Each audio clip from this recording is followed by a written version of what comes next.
एक समय यात्री हूँ। विभिन्न समय स्थानों और ब्रह्मांडों के माध्यम से यात्रा कर रहा हूँ और इस बार मैं एक पौराणिक दुनिया में आया हूँ।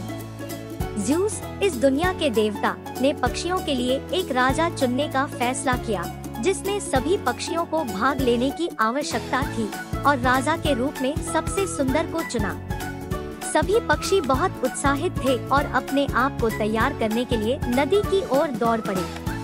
एक प्रकार की पक्षी जानता था कि वह बहुत अच्छा दिखने वाला नहीं है, इसलिए उसने खुद को तैयार करने के लिए अन्य पक्षियों के पंख तोड़ने का फैसला किया और इन सभी पंखों को ध्यान से अपने शरीर पर डाला और फिर उन्हें एक साथ चिपका दिया।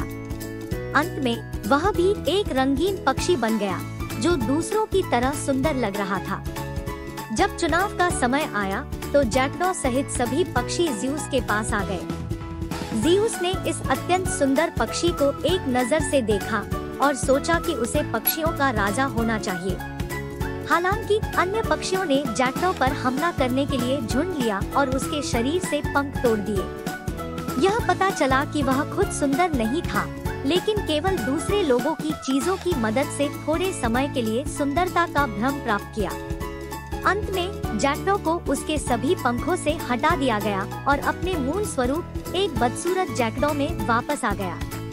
यह कहानी हमें बताती है कि हम भले ही दूसरे लोगों की चीजों की मदद से और अधिक सुंदर दिखें, लेकिन जब इन चीजों को हटा दिया जाएगा तो हमारा असली स्वरूप प्रकट हो जाएगा।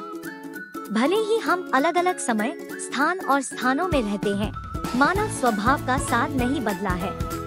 सभी युगों में ऐसे लोग हैं जो कुटिल तरीकों से सुंदरता और सफलता की एक अस्थायी झलक पाने की कोशिश करते हैं, लेकिन ये केवल झूठे दिखावे हैं जो अंततः खारिज कर दिए जाएंगे। देखने के लिए धन्यवाद। मैं अंतरिक्ष सूट में एक समय यात्री हूँ। उम्मीद है कि अगली कहानी में आपसे मुलाकात होगी।